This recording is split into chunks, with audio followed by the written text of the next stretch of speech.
Salut à tous et bienvenue dans ce jour 2 consacré à l'architecture interne des Ypres. Dans la première vidéo, on avait surtout découvert le projet, on avait compris la philosophie générale et aussi préparé l'environnement. C'est qu'on va commencer à entrer dans les vraies fondations du framework. Commençons déjà par comprendre les bases.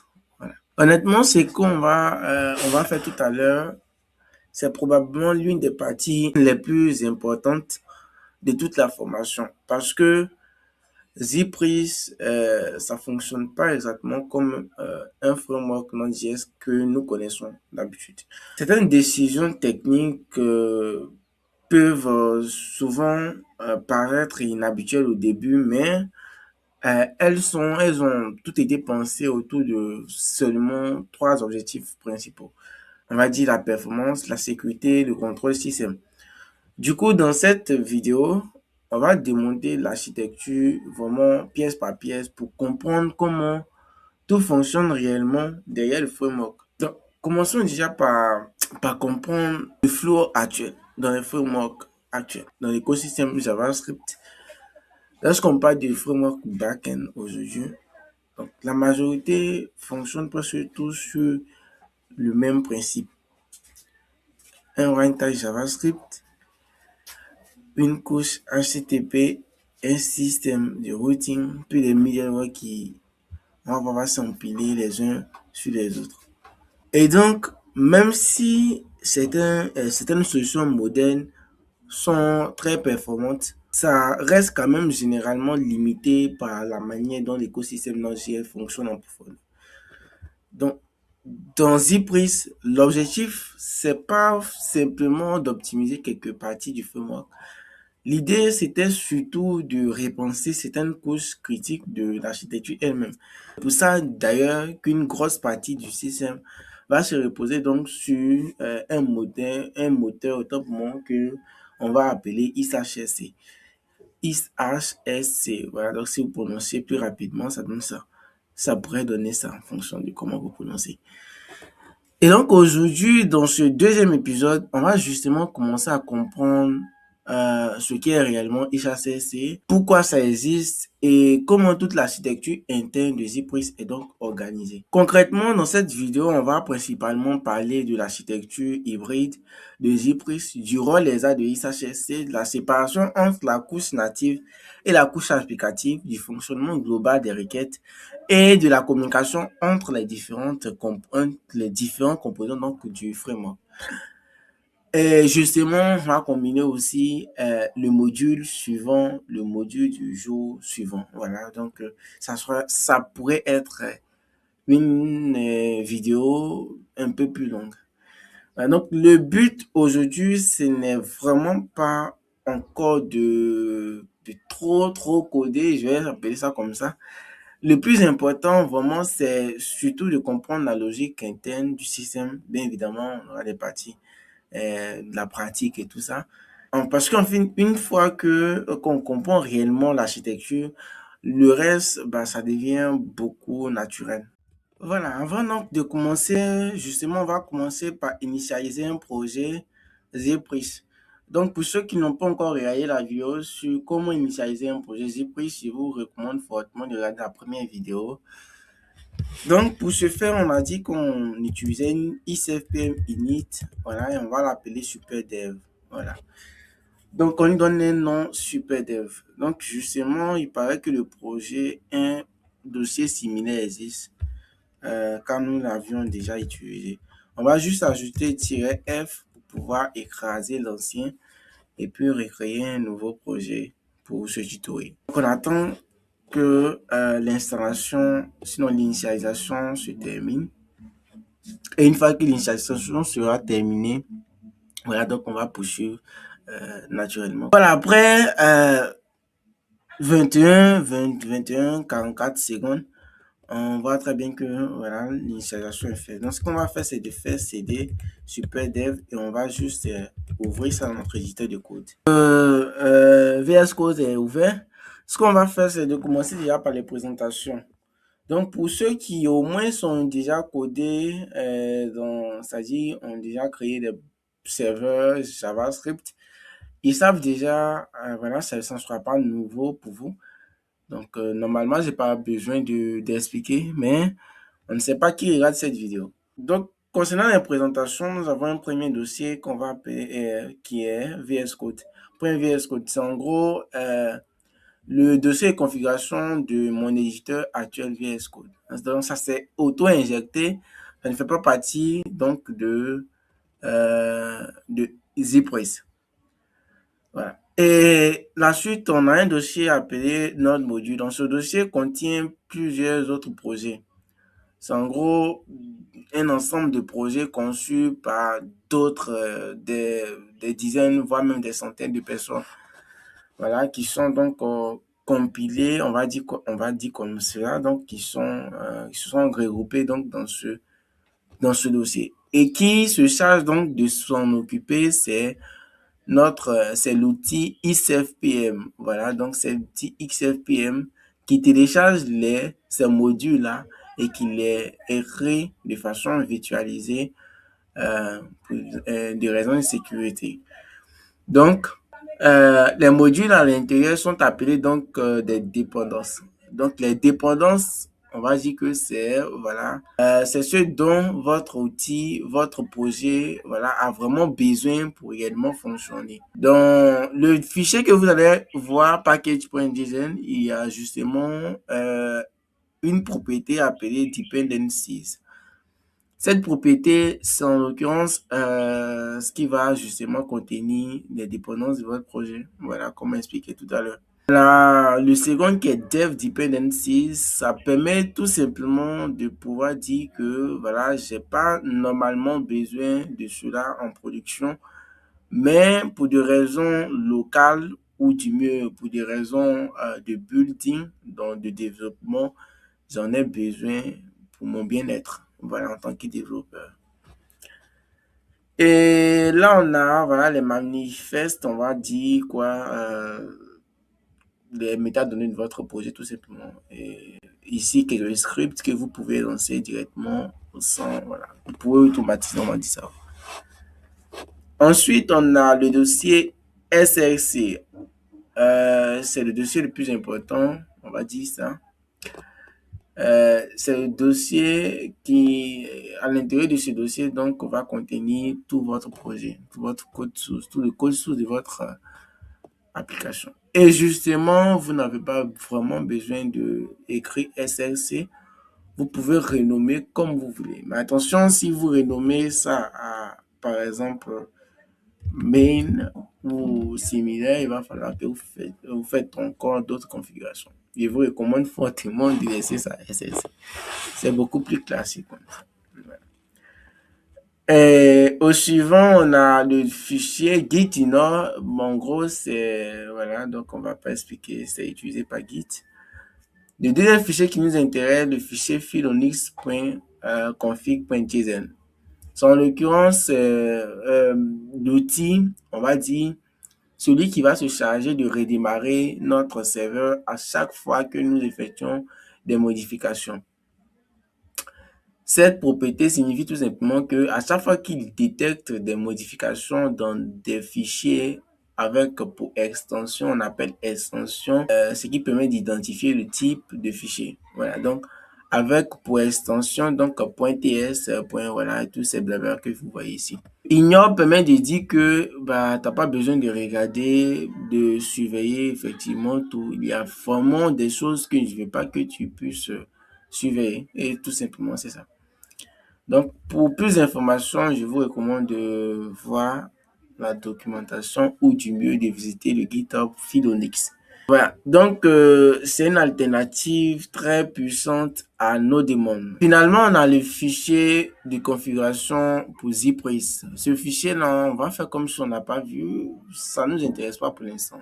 On en aura besoin plus tard. Ce qu'on va faire, c'est de justement démarrer notre serveur et de lancer notre premier Hello World.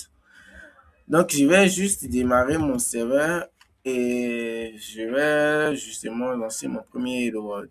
Donc là, je vais juste ouvrir le serveur pour voir. Bon, on a justement une page 404. Voilà. Donc, lorsqu'on fait une requête pour essayer de voir un peu, on a effectivement une page 404 et ça ne devait pas nous étonner parce que simplement on n'a aucune route qui correspond, enfin, qui a été créée pour servir donc voilà cette requête. Donc c'est tout à fait normal. On va régler ça en créant notre première route. Il suffit de nous rendre sur la page route. Et là, je peux dire route.get. Donc, pour ceux, encore une fois, qui ont déjà utilisé Express, ils vont voir que c'est les mêmes choses, presque les mêmes choses. C'est pratiquement les mêmes syntaxes. Pourquoi est-ce qu'il a fallu que ça soit trait pour trait, dent pour dent, similaire à Express? C'est justement pour éviter que, en plus de toutes ces notions qu'on va apprendre, toutes ces notions complexes, hein, que vraiment les développeurs ne puissent pas avoir les besoins, en tout cas, de forcément vouloir apprendre de nouvelles choses encore. Voilà, donc que tout puisse aller naturellement, quoi. Voilà, naturellement déjà. Donc, pour quelqu'un qui a déjà son projet Express, son gros projet Express, c'est très facile pour lui de pouvoir migrer vers ZPress. Il lui suffit juste d'échanger les imports, vu que c'est presque la même chose, et quelques petites règles qu'on va voir. Voilà, donc là, je vais dire que à cette route-là, il faut juste répondre de cette manière. Donc, il faut servir cette route-là. Bon, on va suivre notre IA. Donc, ce qu'il a dit, c'est ces bêtises que vous voyez à l'écran. Voilà, donc, on va juste lancer maintenant.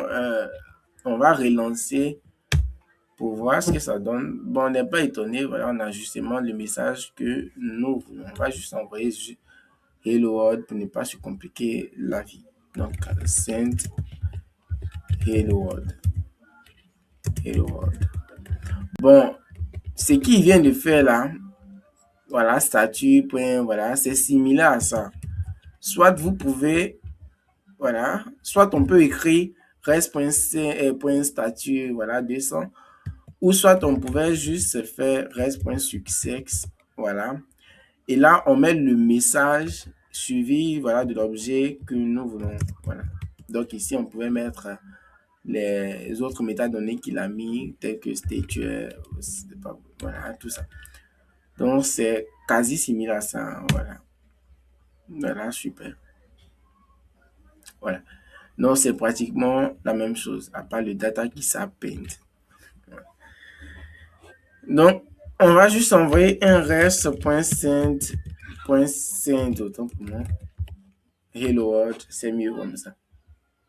Donc, jusque-là, tout va presque bien. Voilà, parce que il n'y a rien de nouveau, c'est juste, on a l'impression que c'est les mêmes choses. Et c'est là où va rentrer en jeu un module très essentiel. Ici, les requêtes sont traitées de manière très différente. Ce que vous voyez apparaître de façon rapide et naturelle, ce n'est en fait pas, il y a en fait beaucoup de travaux derrière. Ici, à l'inverse des autres frameworks, la requête n'est pas traitée, ou du mieux, les requêtes ne sont pas traitées par JavaScript. On va dire quoi? Par Node.js. C'est plutôt traité par Go, donc par ISHSC. Voilà. Donc, lui, il reçoit, lorsqu'on fait une requête dans notre navigateur ou via notre outil CURL ici, la première personne au nom de griffe, ou du mieux, le premier élément qui reçoit la requête d'abord, c'est le moteur ISHSC. Ce moteur-là reçoit et après plusieurs autres vérifications, telles que les sécurités, vérifications en rapport avec la sécurité et d'autres bêtises que voilà, il pourrait vérifier. Il va maintenant établir une connexion avec, avec notre code natif, notre code JavaScript qui est ici. Et c'est maintenant lui qui va dire, qui va décider voilà, de faire ce qu'il faut faire. Du coup, comment est-ce que cette communication entre JavaScript et TypeScript s'est fait?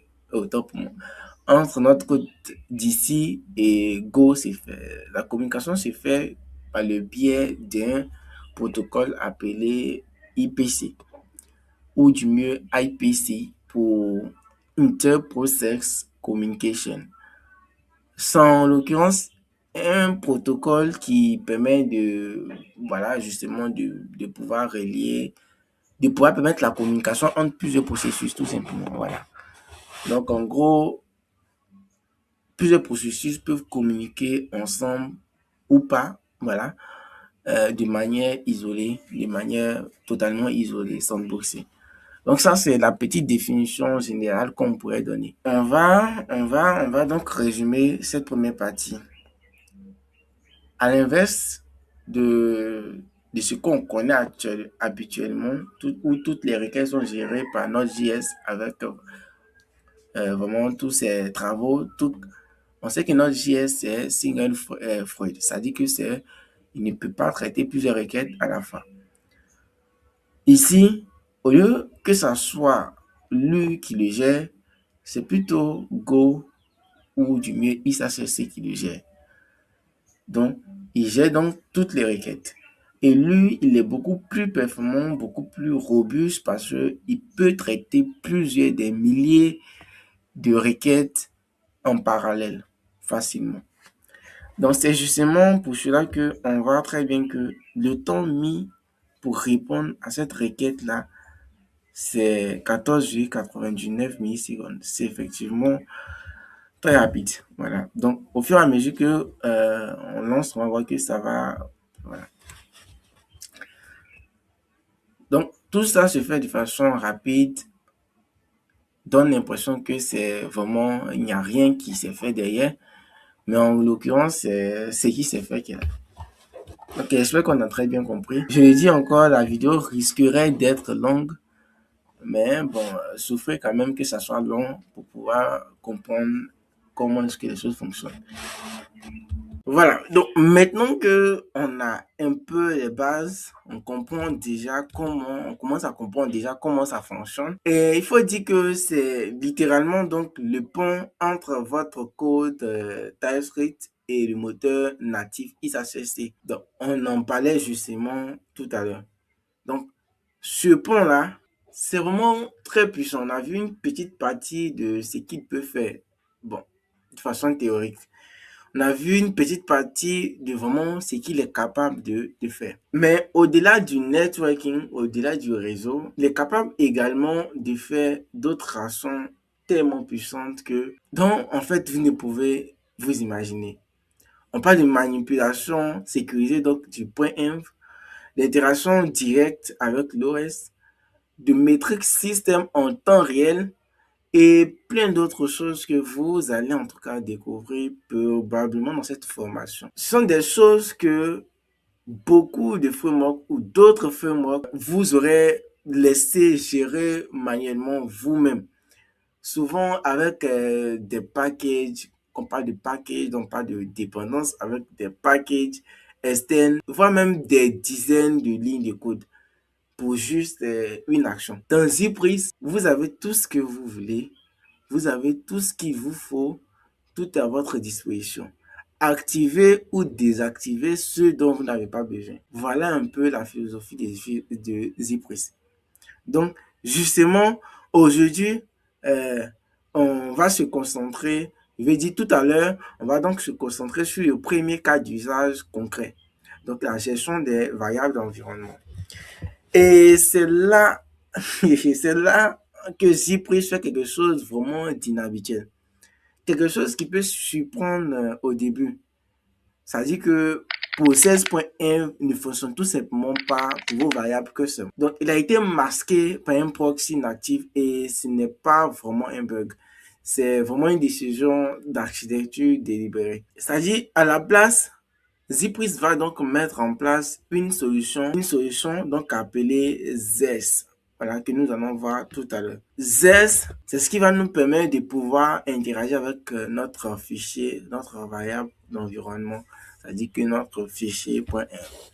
Donc concrètement, ça veut dire tout simplement que au lieu d'écrire process.m de database password, ça ne va pas fonctionner. Donc désormais, on écrira donc system.env.get.database autant pour moi .get database password plus simplement. Cette méthode garantit en fait que vous êtes les seules personnes à pouvoir lire votre fichier .env et que n'importe qui ou du mieux n'importe quoi ne pourrait accéder à votre fichier .env. Maintenant, la vraie donc question c'est pourquoi? En fait, pourquoi supprimer quelque chose d'aussi fondamental que process.env? Bon, la réponse tout court peut se dessiner donc en un seul mot, sécurité. C'est tout simple. Avec process.env, remarquons, n'importe quelle librairie tierce que vous installez, c'est-à-dire que n'importe quelle librairie module installée dans notre module ou pas, en fait, peuvent forcément, dont vous n'avez pas forcément audité, peuvent potentiellement lire vos secrets. Un simple donc console.log de process.env dans un plugin, disons, mal écrit ou et voilà, bam, votre database URL peut se retrouver donc dans vos logs de production. Donc, avec Zest, je sais pas, donc chacun prononce comme il veut. Avec Zest, cela change. Voilà. Vos variables sont protégées donc au niveau même du modèle natif, c'est-à-dire que seul votre code applicatif via l'API officielle peut donc accéder de manière contrôlée, Donc, c'est d'ailleurs ce qu'on appelle voilà Zest. Donc, on va voir la définition tout à l'heure. Avec cette philosophie donc de Secure by Default, ça rend en fait ZPress totalement différent. C'est-à-dire, vous n'avez pas à y penser. La protection par défaut est déjà activée. C'est-à-dire que votre serveur, dès que vous faites 2 lignes de code, c'est-à-dire app point, voilà, tant, par défaut, c'est déjà sécurisé. Voilà, donc vous pouvez coder en toute sécurité, en toute confiance, quoi. Par défaut, c'est déjà. En pratique, comment est-ce que ça fonctionne? Bah, justement, ça fonctionnera de la même manière que la théorie. Ici, ce qu'on va faire, c'est d'essayer d'accéder à process.env on va ajouter une variable ici, appelons cette variable-là test, ou je sais pas n'importe quoi, avec une valeur comme salut le monde, virgule, comment allons-nous, voilà, comment allons-nous introduire ce genre, voilà. Donc, ce qu'on va faire, c'est de faire process console.log de valeur, autant pour moi, valeur, donc de la variable d'environnement. Voilà. Process, autant pour moi, process point. Voilà, donc ici, on va faire comme si nous ne savons vraiment pas. Process.env, donc de node, il ne faut pas vraiment nous induire à l'erreur. Process.env de test. Voilà. Donc, voilà. Donc, ici, on essaie d'accéder à cette variable d'environnement. Dans un framework, dans d'autres frameworks, cela fonctionnerait.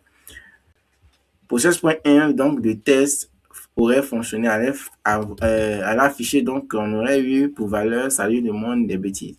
Mais ici, notre log, on va ajouter des emojis pour pouvoir mieux repérer parmi tous ces logs-là. Disons, on va ajouter, bon, disons ça. Voilà. Donc, process. Voilà, donc ça affiche quoi? Ça affiche valeur de la variable et ça met en different. Donc, ça, c'est attendu. Dans ce cas, comment nous allons faire pour pouvoir accéder à test? Comment nous allons faire pour pouvoir accéder à cette variable-là?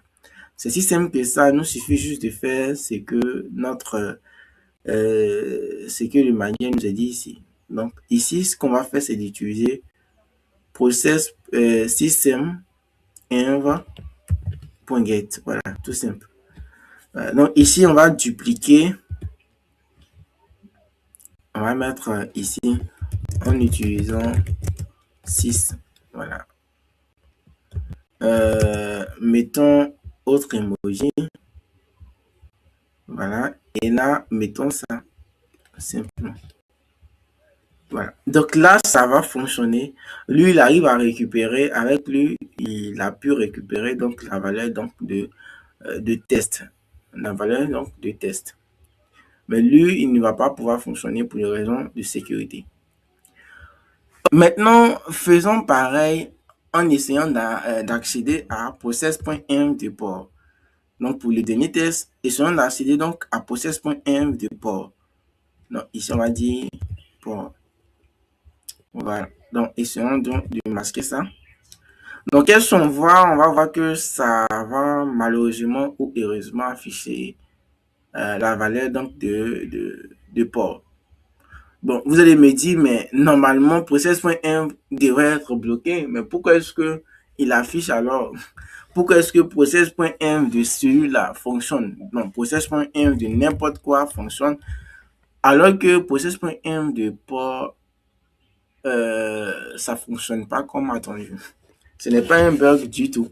Ce n'est vraiment pas du tout un bug. Nous allons relire l'article. L'article dit que L'article dit, par défaut, il y a certaines variables d'environnement pour des raisons de runtime sont ignorées. C'est-à-dire que certains modules comme Bun ont besoin d'accéder à ces variables d'environnement qui ne sont pas, en fait, qui ne viennent pas forcément de notre fichier .env. Donc, ce sont des variables d'environnement attribués ou du mieux propres au système d'exploitation. Ouais. Donc certains, je vais dire, pas forcément tous. Donc, pour ces raisons-là, ces variables sont totalement ignorées. Donc, process.env de ces variables fonctionnera car tout simplement, certains modules en ont besoin. Du coup, et si nous voulons vraiment pas accepter ce comportement, c'est-à-dire, on va se rendre dans notre GZNC et là, on va ajouter tout simplement donc la on va juste copier ça. Ouais. Donc, ce que ça dit, ça nous lorsque tu détectes du mieux dans mon système d'environnement, je ne veux pas, en fait, je veux que vous utilisez ces variables-là comme des variables qui doivent être ignorées. En gros, en plus de vos variables qui sont là, ajouter tout simplement mes variables qui sont on va donc totalement ignorer et utiliser uniquement autant pour moi que uniquement mes valeurs. Alors, je vais ajouter une autre propriété qui est la propriété replace default whitelist.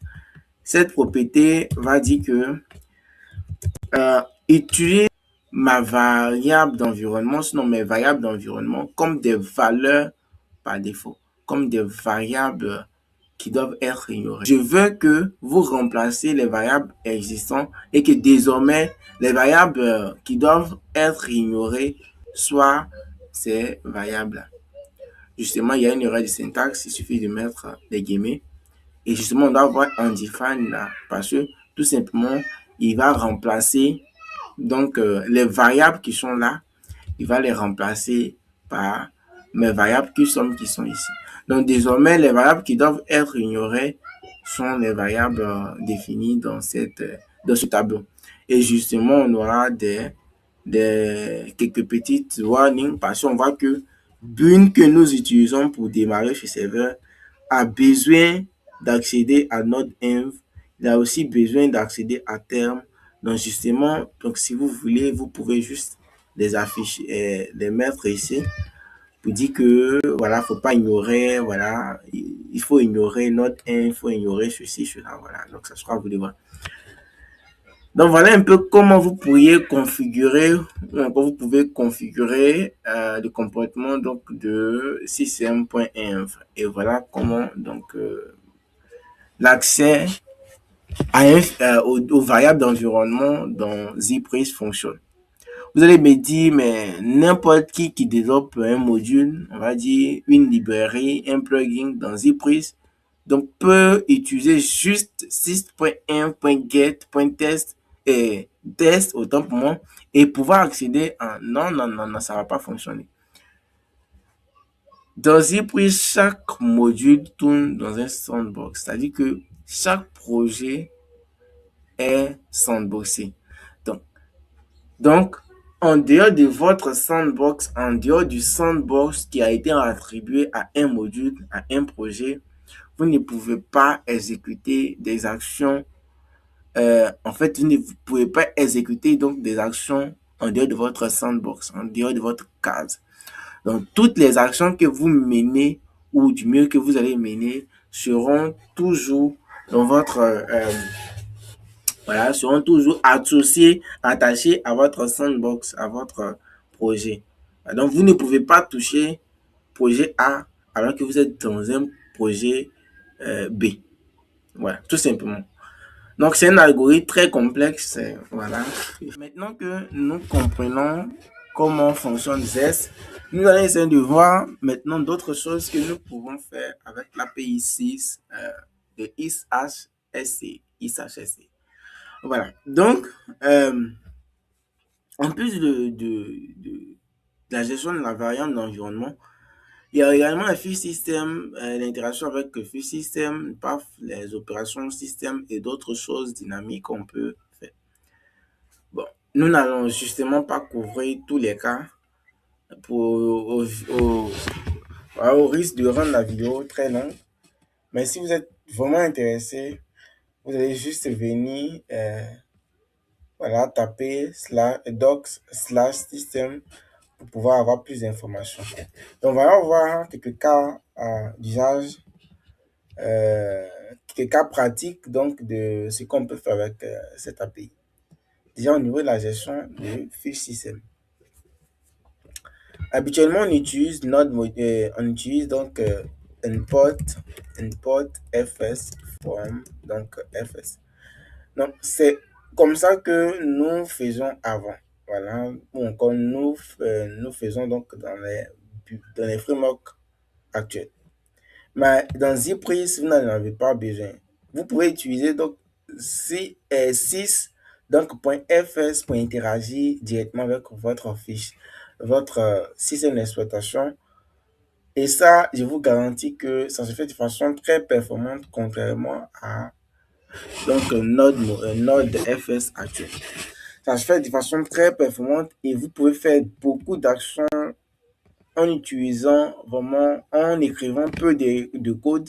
Vous pouvez faire des actions très avancées que même Node.fs vous aurez vraiment pris énormément d'heures. Aujourd'hui, on ne parle pas d'heures, mais vous voyez, voilà, ça vous aurait pris beaucoup de lignes de code et aussi des trucs comme ça.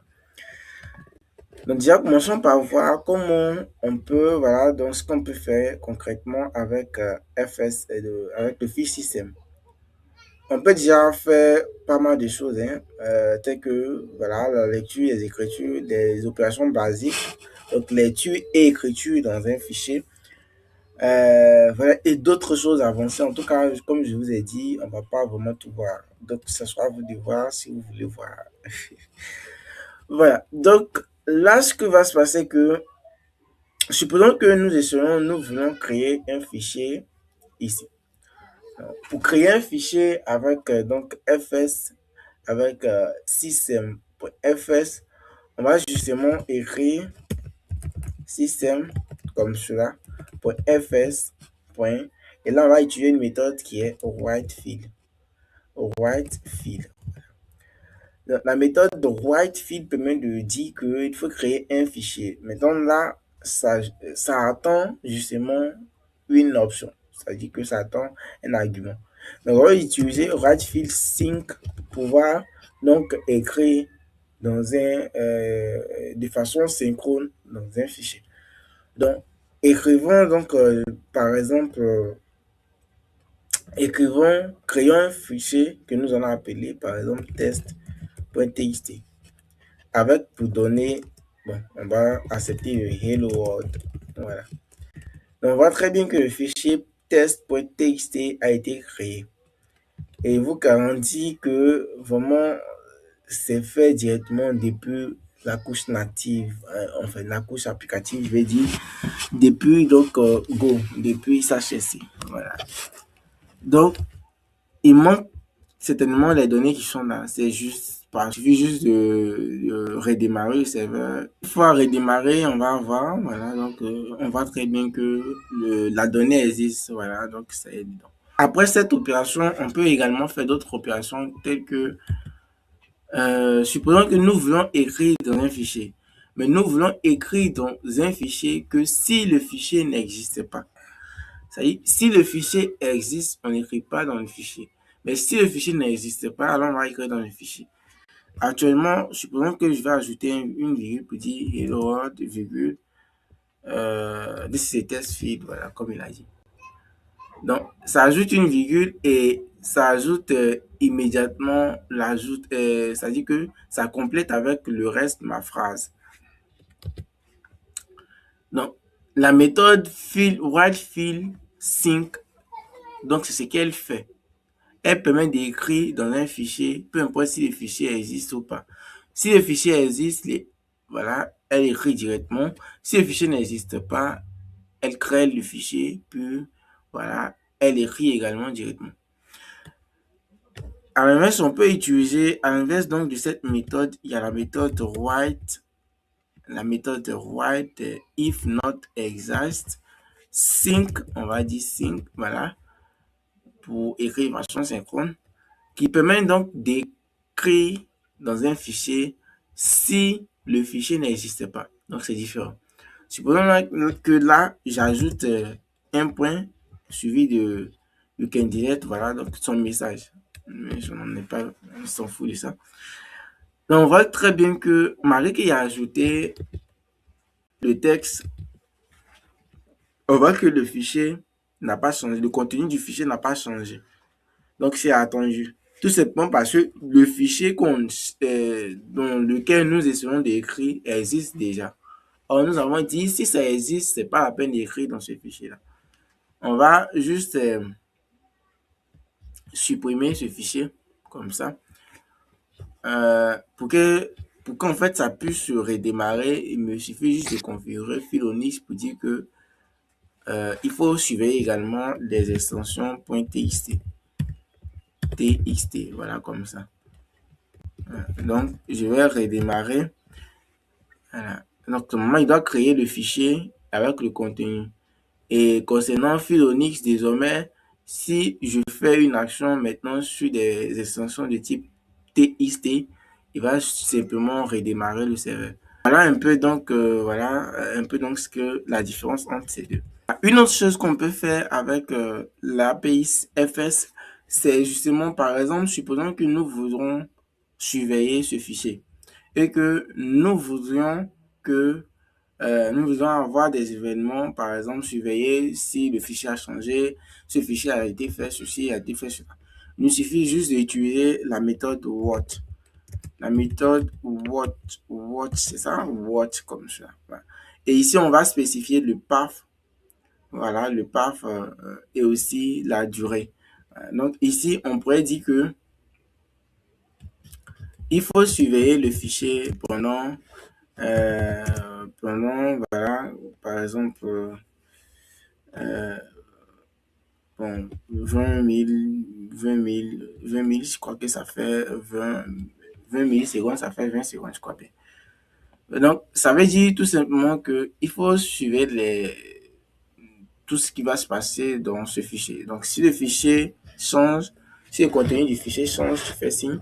Bon, ici, comme on utilise Philonix déjà qui fait ça, voilà pourquoi on ne sent pas trop ça. Ce qu'on va faire, c'est de démarrer le serveur avec Bun. Donc là, on va pouvoir mieux ça. Donc justement, ça s'arrête parce que il est en train de surveiller donc le fichier. Donc si le fichier change, voilà, on voit que là, c'est pas Philonix qui s'en occupe, c'est le module qui est là. Voilà, c'est la méthode qui est là qui fait maintenant le travail. Il est en train de surveiller le fichier et à chaque fois que le fichier change, voilà, il signale que le fichier a été modifié ou encore le fichier a été supprimé ou des trucs comme cela. Donc, il y a d'autres choses, on va pas tout voir en tout cas, comme je le disais, hein, on va pas tout voir. Il y a par exemple le watching du content, ça permet de juste regarder le contenu. Donc, si le contenu a changé, donc ici, c'est différent. Donc, avec l'autre méthode là, ça regarde tout. Donc, en fait, si le fichier a été supprimé, sur le fichier, voilà. Donc, ici, c'est différent. Ici, en fait, on regarde si tout simplement le contenu du fichier a changé ou si ça n'a pas changé. Voilà, et donc ça c'est différent. Donc vous pouvez tout simplement l'utiliser, voilà, pour certaines actions. Donc tout simplement là, on va démarrer pour voir.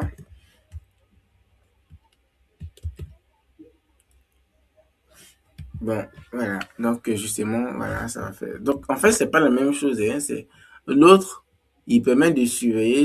Donc là, en fait, c'est le contenu seulement qui regarde. Il ne regarde pas le fichier en lui-même. Avec l'autre méthode, par exemple, si on supprime le fichier, il va nous dire qu'on a supprimé le fichier. Donc, démarrons avec Watch. Si on supprime le fichier qui est là, il va nous dire qu'on a supprimé le fichier. Voilà. Donc, le fichier a été supprimé. Ça se voit, non? Par contre, essayons de faire CTRL Z. Voilà. Par contre, avec l'autre, avec Watch and Process, Watch Content, lui, il s'en fout en fait du fichier en lui-même. Il s'en fout en fait du fichier. Voilà. C'est le contenu en fait qui regarde. Donc, si on supprime le fichier, lui, ça ne lui dit rien. Si ça ne lui dit rien, voilà, il considère juste que rien ne s'est passé, il avance parce que le contenu n'a pas changé. Jusqu'à ce qu'on décide donc de changer le contenu pour qu'il puisse dire que, ah tiens, ça a été changé et tout comme ça. Bon, justement, ce n'est plus sur ce n'est plus sur la même instance parce que là, il écoute autre chose qui n'existe plus. Voilà, pour pouvoir avoir le contenu, le comportement initial, il suffit juste de redémarrer. Voilà. Et là, voilà, on fait tout ce qu'on veut, ça modifie. Voilà. En plus de ce qu'on peut faire ici, donc démarrons notre serveur. En plus de ce que nous pouvons faire ici, bon, pour rappel, moi je lance directement dev. Cependant, vous pouvez faire tout simplement icpm dev. Voilà, c'est beaucoup tout. Donc, moi j'ai configuré une alias autant pour moi pour pouvoir donc gérer ça. Donc, disons que je souhaite avoir l'état de mon ordinateur. Donc, je souhaite vraiment faire un monitoring de mon ordinateur, donc de mon système d'exploitation. On va parler donc de OS. Ici, on utilise, voilà, le moteur va interagir directement avec l'OS, le système d'exploitation, pour nous fournir ce qu'on veut. Donc, on va faire un monitoring de notre système d'exploitation. On nous donnera tout simplement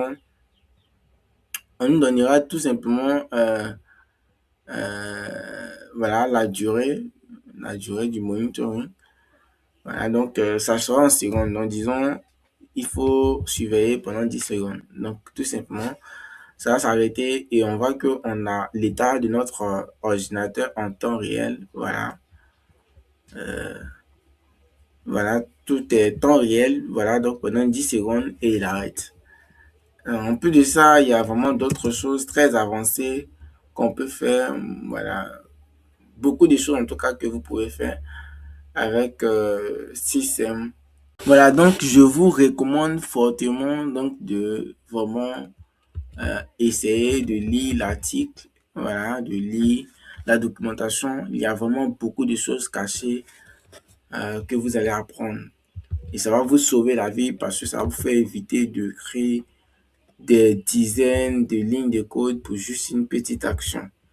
Voilà. Donc, on pouvait aussi décider de compresser, par exemple, on pouvait aussi décider de compresser un fichier ou décompresser un fichier comme on le veut. Donc, par exemple, supposons on veut compresser. Donc, la différence, justement, heureusement que je suis en train de montrer, la différence entre compresse et voilà, zip, on va le voir tout à l'heure. Supposons que je veux compresser ici le fichier main, voilà ce qui est là. Donc, je vais juste copier le path, voilà, et là, je vais mettre la destination où je voudrais qu'il enregistre. Il va dire .zip. Voilà.